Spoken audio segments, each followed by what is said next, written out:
Captain speaking. Jean-Michel, membre du syndicat des journalistes écrivains indépendants.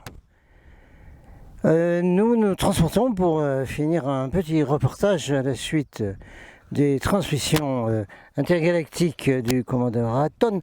Nous nous transportons donc sur la planète Aton, où nous avons des salles entières avec tous les écrans de ce qui se passe sur la planète Terre et tous les résultats des enregistrements qui sont faits dans la flotte intergalactique avec des millions de vaisseaux. Des petits, mais des très grands aussi, qui sont dans le système solaire autour de la Terre, et qui enregistrent tout et qui donnent les informations. Alors on doit répondre d'abord à une question que quelqu'un m'a posée à la suite des informations galactiques données par Aton dans la vidéo précédente. Ok, donc reportage depuis les grandes salles d'observation de la planète Aton. Oh oui, mais les gars, c'est du galactique, là. Ja, das ist galaktische Nachrichten, ja. Och ja, das glaube ich, ja. Ja. Alors, les surveillants Z génération, là, qui font sûrement du télétravail. Alors, devant vos ordinateurs, là, laissez béton, hein, c'est pas la peine de surveiller cette vidéo-là. C'est des histoires galactiques qui se passent très très loin, dans une lointaine galaxie, dans cette galaxie-là. Il n'y a rien d'intéressant à surveiller, à censurer, tout ça. Alors, retournez à vos jeux vidéo. Ah ouais? Oh, sans blague. Vous êtes payé par les mégatech, comment ils appellent là? Je sais pas quoi là. Big Tech. Pas Beef Tech, non. Big Tech. Ah, vous êtes payé par Big Tech pour faire du travail à la maison depuis votre ordinateur, pour nous surveiller à nous sur les réseaux sociaux. Et donc alors, je suis sûr et certain que pendant que vous faites ça, vous continuez à jouer avec vos jeux vidéo et que vous êtes payé en télétravail. Ça m'étonnerait pas du tout. Alors justement, allez, petit gars là, ou petite fille là, de Z génération là, qui ne connaît rien de rien, à rien de chez rien, joue à ton jeu vidéo, hein, tout en vérifiant que il n'y a pas de trucs qui vont pas sur la vidéo, mais passe à d'autres vidéos. Celle-là, allez, dégage. Voilà. Alors, la question qui m'a été posée dans les commentaires de la dernière vidéo postée sur GSR, Golden Star Site Report. Oui, bon, on va mettre celle-là aussi. Hein. La question, puisque Aton parlait de l'EVAC. EVAC. Yes, sir. We're going to proceed immediately with the evacuation of the island and everybody on it, because we want to take this island to make a base for the great miracle. Oui, voilà. Alors on parlait de l'évac. Donc la question est, oui, mais est-ce qu'il y a des chiffres qui sont donnés pour le nombre de gens qui pourraient être donc évacués? Non, pas hué, évac, qui pourrait faire partie de l'évac, dans les circonstances dont a parlé Aton. Je rappelle les circonstances très vite. Bon, finalement, il y en a que deux, mais c'est à peu près la même chose. Ouais, la troisième, bon, on verra bien, oui, peut-être la troisième. La première, c'est, même en supposant que l'endroit où je me trouve, là, sur la planète Aton, surveiller les écrans galactiques et tout, même si tout ça n'existe pas, hein, si la Terre est plate, ou si la Terre est la seule planète habitée de l'univers. Bon, mettons. Alors, ça a été expliqué en long, en large et en travers par Aton, par Corton aussi, regardez les vidéos de Corton. Ça a été expliqué que les humains sur cette planète ont tellement développé le côté sombre, et leur volonté de contrôle, de posséder, de possession sur la planète, qu'ils ont quasiment détruit la planète, et que la planète, naturellement, c'est une loi naturelle dans tout l'univers, hein, ça, et ben, elle va se secouer les puces, hein. Il y a plein de puces sur le dos, alors elle va secouer les puces. Mais les puces, elles vont te liquider, hein, parce que il va y avoir des jets de gaz, de lave, des tremblements de terre, des écroulements, des eaux qui montent. Oh, les puces capotent. Alors, dans la première hypothèse qui est certainement très très valable, ça s'est déjà passé dans le passé de la Terre, hein, on voyait l'histoire de Noé et de l'Arche, ben voilà. Alors là, il pourrait y avoir une évacuation, donc. Alors là, il y aurait un chiffre de gens qui seraient enlevés par Noé et son arche, hein, et puis il y a d'autres plein d'arches, qu'on les appelle des arches d'ailleurs. Oui, bon, on les appelle des arches, là, dans le système solaire. Alors ça, c'était le numéro 1. La numéro 2 est un peu reliée à celle-là, c'est un peu pareil. Le contrôle d'une élite qui a été faite sur la masse des populations avec un contrôle dans le ciboulot qui a fait que ça a développé les émotions basses des gens, la peur, ce qui fait une masse critique très très négative sur la planète Terre. Il n'y a rien de nouveau là-dessus, mais elle augmente, parce que plus on augmente la peur, plus on augmente la négativité dans la conscience collective des humains, et plus on arrive à des créations extrêmement négatives. Et la Terre-Mère, elle n'aime pas ça du tout. Elle va également, là, pareil, se secouer les plus pareil. Donc c'est la même chose. Les deux là sont liés. Donc là aussi, étant donné que Ordo Apkao veut être organisé, et le génocide complet de l'humanité, voire ce que dit le Texas Ranger. Non, c'est pas Chuck Norris, c'est un gars qui s'appelle Mike, qui habite au Texas, c'est un Texas Ranger. Voyez mes informations, mes chaînes et tout ça. Alors, dans ce cas-là, c'est pareil. Il y a la même chose, il y a EVAC, évidemment. Que des gonzes dont on a déjà beaucoup parlé, dont parle David et d'autres, qui ont pris dominant sur la planète depuis très très longtemps, ramassent leurs gens, leurs esclaves, qui ont choisi avec leur âme, du libre arbitre, etc. Ça, on voit que ça. Mais comme il y aura quand même un nettoyage nécessaire, c'est la même chose, on est toujours avec l'EVAC, là, toujours. Hein. Alors vous voyez un peu tous les scénarios. Et le scénario a été avancé par le Texas Ranger, qui est possible, c'est un faux flag. Ça va, vous savez ce que ça veut dire? Un faux flag d'une invasion extraterrestre, voilà. Alors avec une espèce de guerre contre des choses qui arriveraient de l'espace, etc.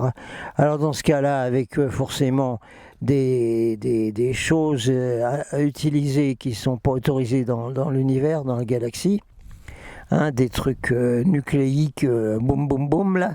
Pareil, là, EVAC, voilà. Oui, bien, donc de toute façon, l'EVAC, elle est inévitable dans tous les cas de figure. Ce n'est pas une hypothèse d'école, dirait Giscard. Non, c'est des faits, avérés, complets. Pourcentage maintenant. Alors, je rappellerai la dernière estimation officielle, qui était enregistrée ici, hein, dans les ordinateurs de la Plétatone, de Grandmother Windrider, qui était une sage Maya, qui était contactée également, hein, qui habitait dans un canyon et qui voyait des cigares passer au-dessus de chez elle et qui était contactée, etc. À qui on a dit, et qui a rapporté ça dans le congrès, la convention Star Knowledge à Fort Collins en Colorado, qui a dit, je l'avais enregistré, mais comme on m'a tout volé en Amérique, parce que les Américains, c'est des voleurs et des menteurs. Ah ben vous le voyez bien en ce moment. Oui, voilà. Donc je l'ai plus moi. Alors, mais ça fait rien, je me rappelle très très bien, voir Grandmother Rider dire, ben voilà, la flotte, moi j'ai reçu de la flotte l'information d'un chiffre de 35%. C'est-à-dire qu'il y aurait 35% d'humains de la planète, on ne parle pas des animaux, des formes de vie et tout de la Terre, tout ça. Ça passe sans aucun problème dans le nouvel univers, ceinture de photons, réajustement de l'univers local, passage à une fréquence plus haute, voir le calendrier Maya, patin et couffin. Donc c'était 35% là, et ça c'était en 1999, printemps, si je ne m'abuse. Oui. C'était 35%. Les estimations de la flotte.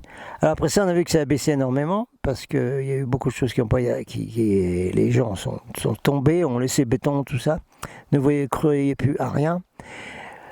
Donc ça a dû descendre à 30, à 25 ou à 20. Bon, avec le New Age qui fait rien du tout, qui n'a apporté aucune masse critique valable. Mais comme il y a eu les fameuses forces du 1 qui s'appellent Gilets jaunes, dont je parle ailleurs, je maintiens que les Gilets jaunes sont des forces du 1, ont répondu à la vibration de vérité expliquée par David, et que ça a remonté l'éveil des gens, la masse critique. D'ailleurs, si vous écoutez les Gilets eux-mêmes, ils disent, vous voyez ce que dit Mika par exemple, ils disent c'est incroyable, depuis 2 ans et demi que le mouvement des Gilets jaunes a débuté, j'ai évolué incroyablement, j'ai appris tellement de choses, j'ai ouvert tellement de cases. Donc il y a eu beaucoup de gens qui ont été réveillés, non seulement à l'intérieur des Gilets jaunes, mais dans ceux qui regardaient, qui entendaient ce qu'ils disaient. Il y a de nouveau un réveil pas mal qui s'est fait. Alors on a pu peut-être remonter ce pourcentage. Donc on va peut-être dire à peu près un tiers. Allez, aujourd'hui, vous êtes d'accord là-haut dans la base là? Allez, un gros flash là s'il vous plaît. 30%, c'est à peu près ça que vous avez. Allez, un petit clic sur le... non, les ordinateurs ne marchent pas, repensez là-haut. Allez-y voir. Qu'est-ce que vous dites là? À peu près, on est toujours en train de calculer. Oui, calculez pas trop longtemps parce qu'on en a marre ici. Hein. Faites un calcul final, boum, et puis l'évac, boum. Un tiers des humains seront donc évacués. Voilà. Et les 2 tiers... gestorben, kaput, les 2 tiers perdent leur corps physique. Sauf ceux qui ont été abîmés dans les vaisseaux des ETI, etc. et qui ont bien leurs outils là, partout dans la tête pour les localiser et puis faire les beam-up. Oui, mais on s'en fiche de ce chiffre-là, nous intéresse pas nous. Notre chiffre à nous, c'est que les gens qui sont dans la conscience critique, lumière, amour, fraternité et tout ça, s'occuper des autres et tout, sont prêts pour la 5e dimension. On est à 1 tiers d'humanité. Voilà le chiffre qu'il fallait donner. Ben voilà, on va finir la vidéo avec des petits trucs, hein, de rien du tout, vous inquiétez pas, vous allez voir, regardez quand même, mais voilà, hein, on finira la vidéo avec quelque chose là, que j'ai trouvé, qui est pas mal. Allez, go, Captain out. Ça se lance, on se retrouve sur Facebook, bonjour.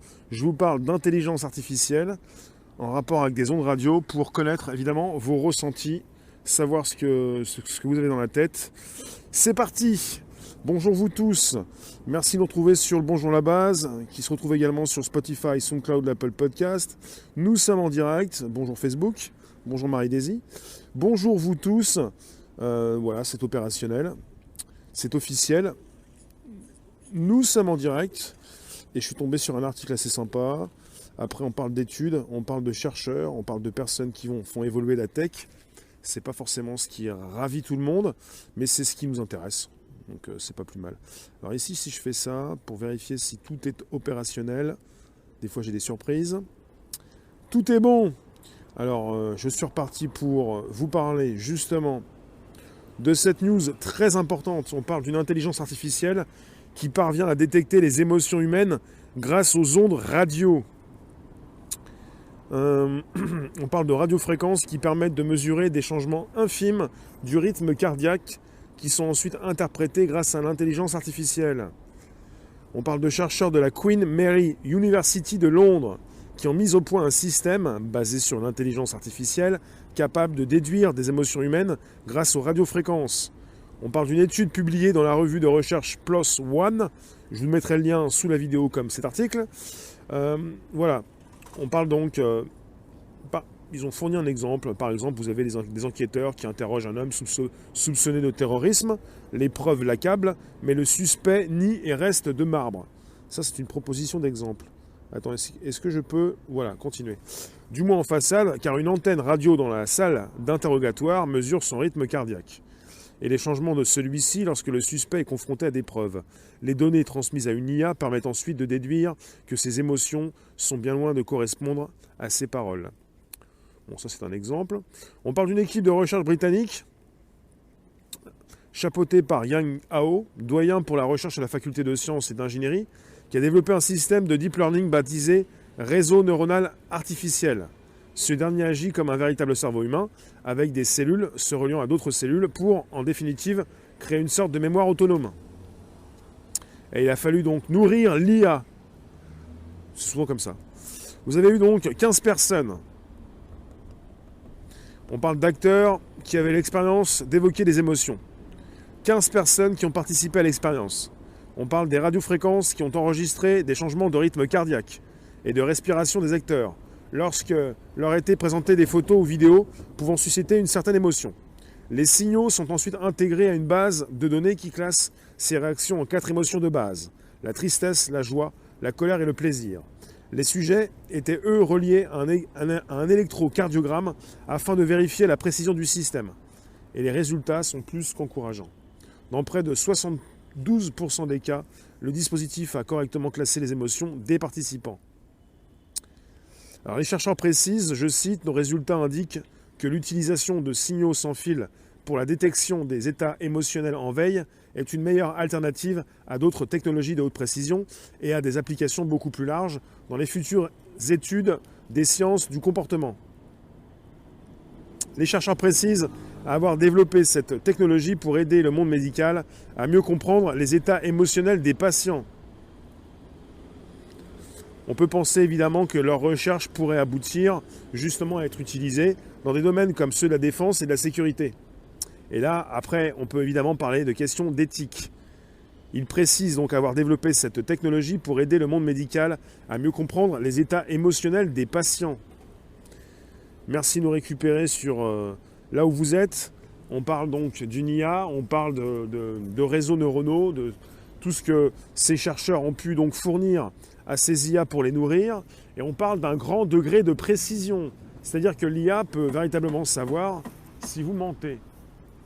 Peut véritablement savoir par rapport au sujet évoqué, aux images que l'on peut vous montrer, si jamais vous trichez, si jamais vous cachez quelque chose.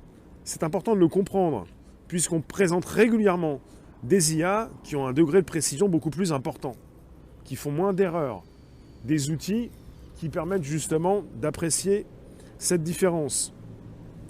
N'hésitez pas, vous pouvez inviter vos contacts, vous abonner, récupérer les liens présents sous les vidéos pour l'envoyer dans vos réseaux sociaux. Misty, dans quel but à part asservir l'humanité? En général, l'IA, par rapport à des chercheurs qui peuvent la mettre en avant, c'est pour proposer un meilleur degré de précision. L'être humain déjà peut le faire, mais sera moins efficace. Dans tous les domaines, l'IA est beaucoup plus pertinente. Il faut bien le comprendre. Bonjour vous tous, bonjour, merci d'inviter vos contacts, vous abonner, d'être présents, c'est important. Vos réflexions également sont importantes. Donc il faut être assez proche. V2, il s'agit d'ondes radio, il s'agit d'être proche des personnes, oui. C'est ça. Il s'agit d'être assez proche des personnes, des patients, dans le domaine de la sécurité, peut-être dans une pièce déjà. Je n'ai pas la portée du système. Après, parfois, je vous ai déjà parlé de systèmes comme le scan de personnes pour connaître leur température. On avait évoqué le fait d'être très proche donc des personnes pour les scanner. Et vous avez des drones qui faisaient ça à 1 km de distance. Donc je n'ai pas la distance prévue par rapport à ce test comme une salle d'attente, oui. Mais sinon, si la technologie évolue, pourquoi peut-être ne pas vérifier plus tard s'il s'agit de distances beaucoup plus importantes. L'IA recevrait des ondes radio que l'on produit. Absolument. Axel, contrôle des constantes physiologiques en temps réel. Donc super pour un contrôle des masses. Tu bouges un poil et tu es attrapé. Il faut le savoir.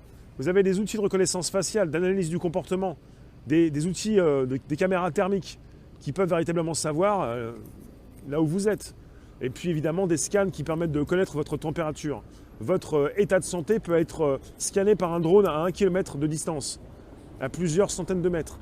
C'est important de comprendre que les technologies évoluent et qu'on peut véritablement savoir finalement ce qui se passe pour vous à distance.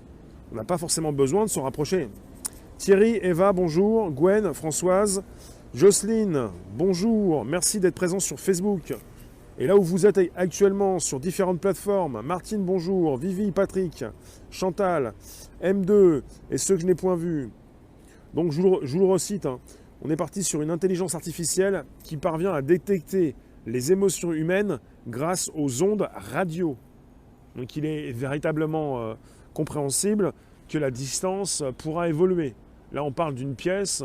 À quelle distance on pourra savoir, évidemment, connaître vos émotions, même si vous savez, vous avez déjà peut-être caché vos émotions. Je pense à ceux qui ont déjà été testés avec un détecteur de mensonges. Je ne sais plus comment ça s'appelle. Enfin, un appareil qui permet de savoir si vous dites la vérité. Et ceux qui ont pu déjà tricher par rapport à ces outils. L'idée que tu construis n'a même pas le temps d'accélérer ton cœur. Tu nous dis ça, Axel? Jardin, je comprends l'IA et la reconnaissance faciale, mais on n'est pas sur la reconnaissance faciale, c'était juste une comparaison que j'ai faite. Mais pour ce qui est des ondes,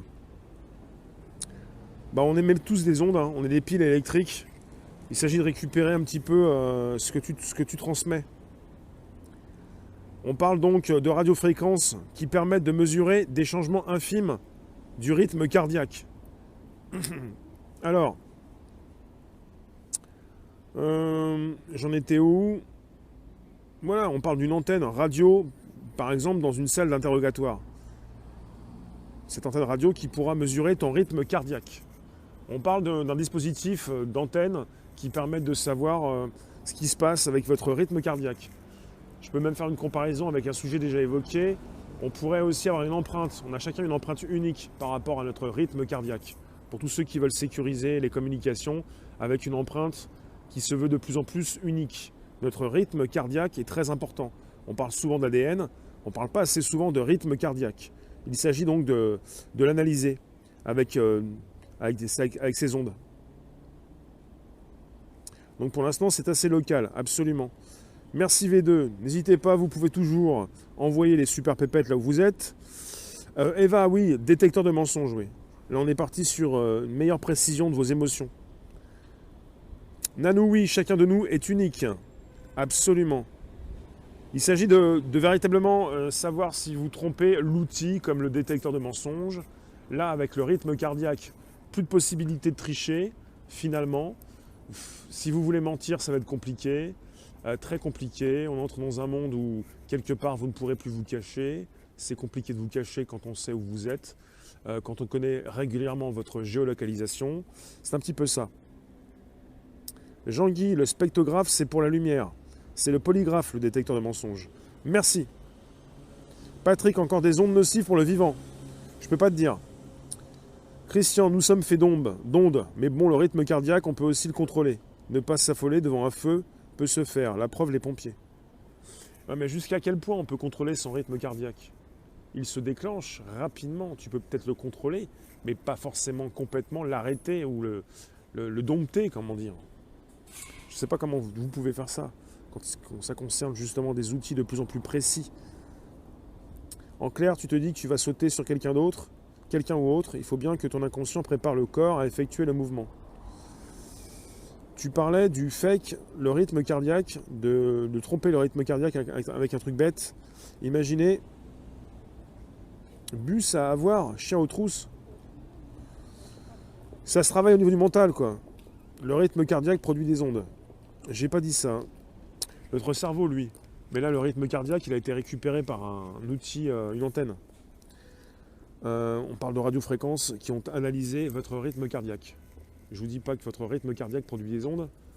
Logiquement, j'en ai déjà parlé suivant différents sujets. On parle du cerveau qui émet quelque chose et ce que l'IA peut récupérer pour savoir ce que vous pensez. Là, on n'est pas sur vos pensées, on est justement sur une autre partie du corps, le rythme cardiaque. Et c'est un dispositif d'ondes radio, des antennes radio, on parle de radiofréquences, qui sont là pour analyser votre rythme cardiaque, pour connaître vos émotions précisément. Bonjour Lorraine. Pour connaître vos émotions. Et à partir de là, on parle d'un outil qui pourrait être destiné au domaine de santé, mais on pourra aussi s'en servir dans la sécurité et la défense. Donc peut-être aussi des personnes qui pourraient vous interroger dans le domaine de l'armée, dans le domaine de la sécurité.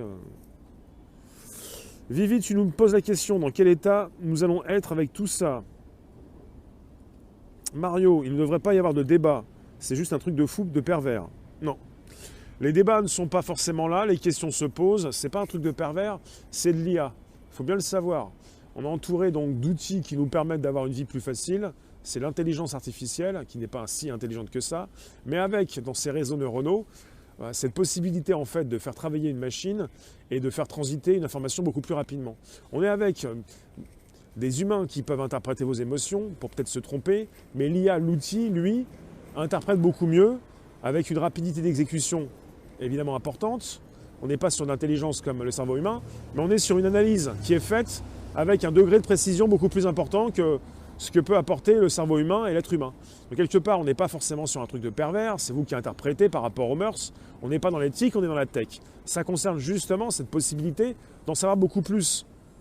Et quand il est question évidemment d'analyser l'humain, c'est là où quelque part ça pose problème, ça nous pose problème, puisqu'on se sent un petit peu nassé, bloqué. On n'a pas envie de se faire alpaguer, attraper, sonder, scanner par des ondes, avec évidemment un dispositif qui permettrait de savoir en temps réel, peut-être également, puisqu'on parle régulièrement en temps réel, on parle souvent du temps réel, puisque ce sont des outils qui font du travail aussi en temps réel. On pourrait beaucoup mieux savoir, connaître votre rythme cardiaque, vos émotions. André, nous sommes la merveilleuse machine d'énergie libre jamais conçue. IA, c'est le film Minority Report. Dans Minority Report, c'est tout ce qui concerne le prédictif. Ouais. Et pour ce qui concerne l'IA, elle est souvent là pour prédire aussi. On n'est pas dans l'éthique, on est dans la tech. Ouais. Il ne s'agit pas à chaque fois de s'emporter pour dire que c'est pas bien.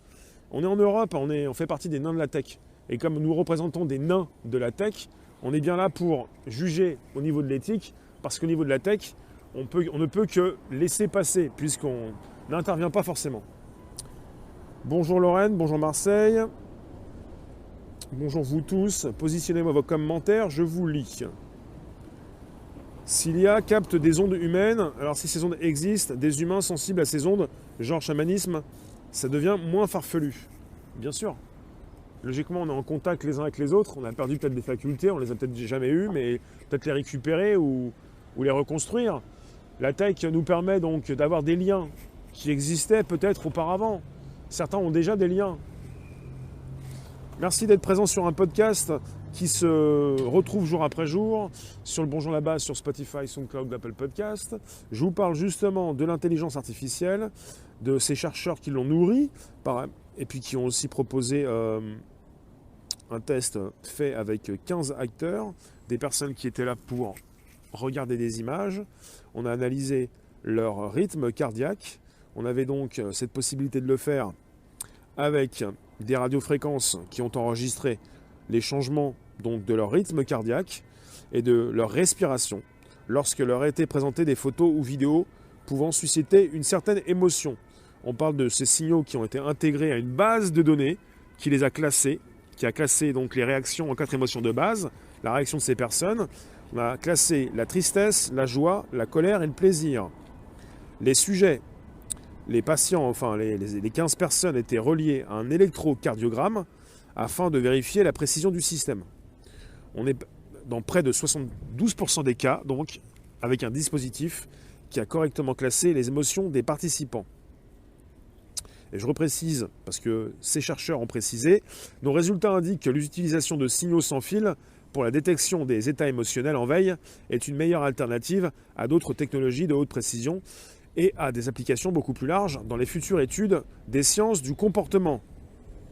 Il précise avoir développé cette technologie pour aider le monde médical à mieux comprendre les états émotionnels des patients.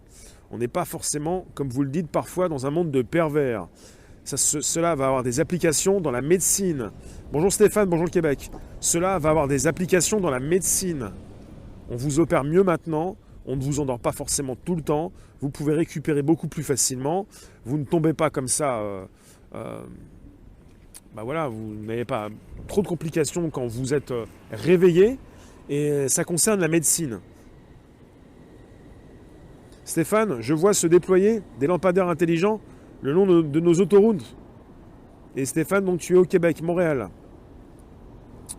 Jean-Guy, tu nous parles de l'outil basé sur l'IA TrueVoice qui analyse la voix pour donner une indication sur l'état émotionnel du client, pour aider le conseiller à ajuster son discours et donc améliorer la satisfaction client.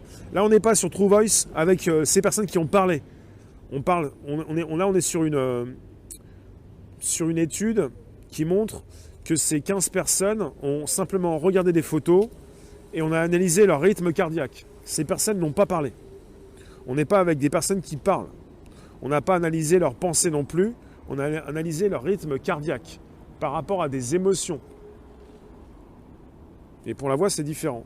On peut analyser la voix. On peut même aussi, peut-être aussi analyser la pensée. C'est autre chose. Mario, cette tech va forcément partir en vrille. Ouais. Si vous voulez. Alors, bonjour Ida, bonjour Annick. Qu'est-ce que vous pensez de tout ça? Est-ce que vous avez des choses qui vous interpellent par rapport à ce sujet? Alors, je viens vous lire également sur D-Live, les émotions humaines pour le contrôle, mais cela pourrait aider à se comprendre entre humains et IA. C'est ça? La médecine psychiatrique, c'est relatif à des normes. Tu dis ici sur ce chat, nous sommes tous fous par rapport à la norme actuelle, sociale. D'accord. Je lis un peu différentes rooms, hein. On est sur des lives mais pas seulement. Je lisais YouTube il y a quelques minutes. Sur quel support elle réceptionne les ondes? J'ai pas le détail pour l'instant.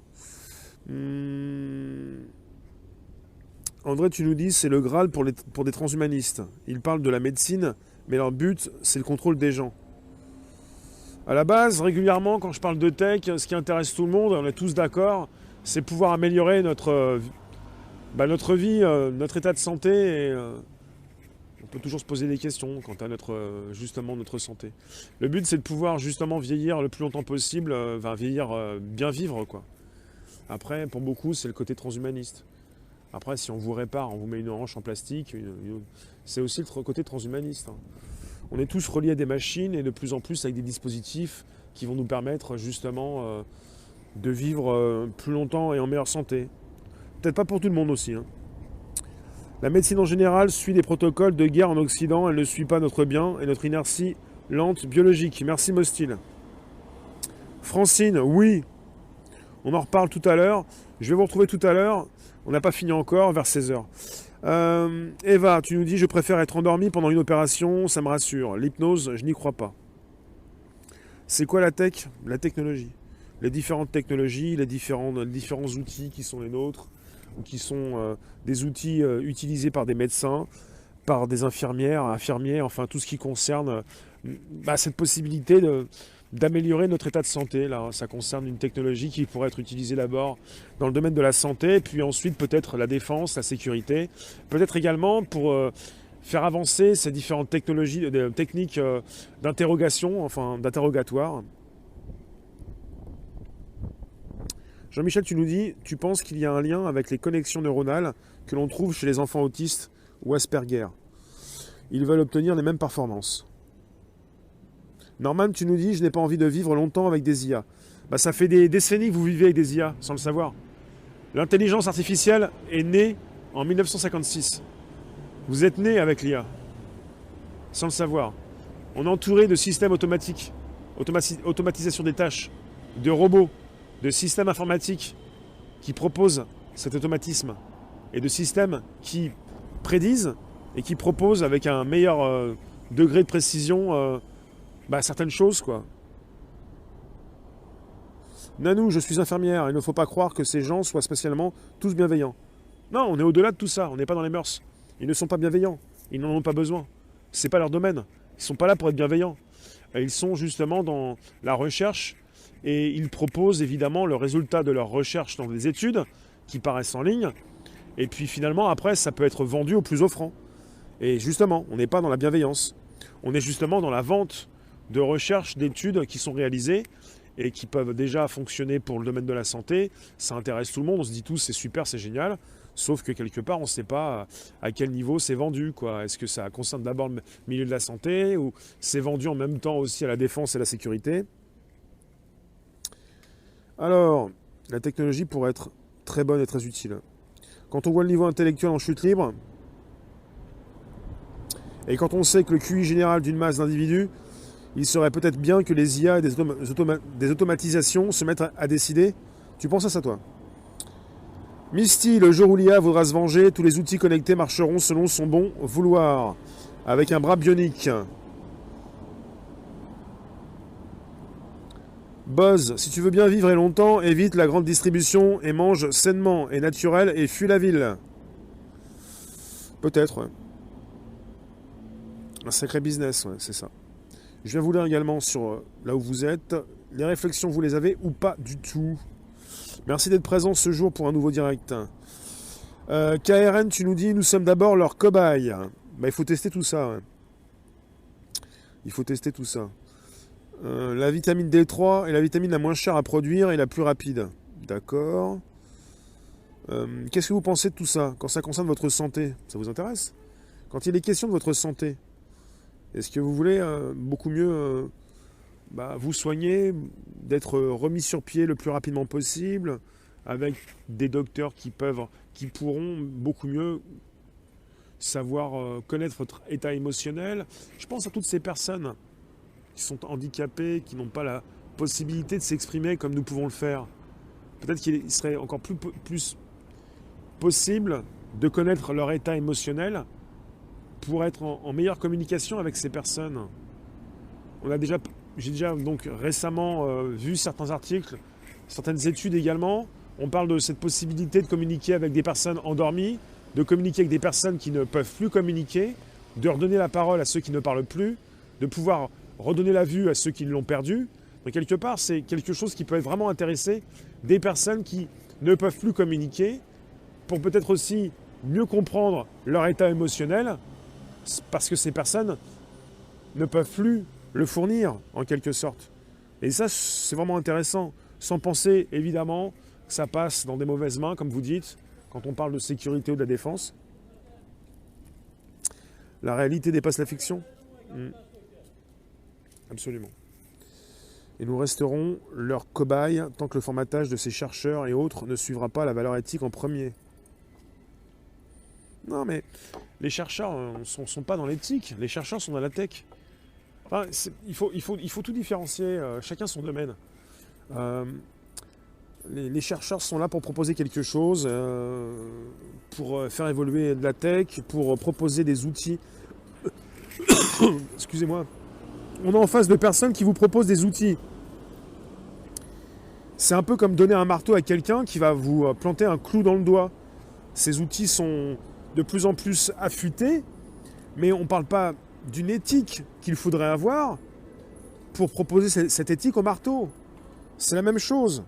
Si vous pensez que dans de mauvaises mains, oui, un marteau dans de mauvaises mains, ça vous casse la tête, ça vous casse un doigt. Ça dépend après de l'utilisation qui peut être donc faite de ce marteau. C'est la même chose. Ça concerne régulièrement évidemment l'utilisation qui est faite de l'outil. L'entreprise qui va créer les marteaux, est-ce qu'on lui demande si elle a une éthique, l'entreprise? Elle n'est pas dans l'éthique. Elle est dans la vente d'outils. C'est la même chose. C'est la même chose. Il ne faut pas mettre des barrières qui peuvent être nuisibles lorsqu'elles tombent dans des mains troubles.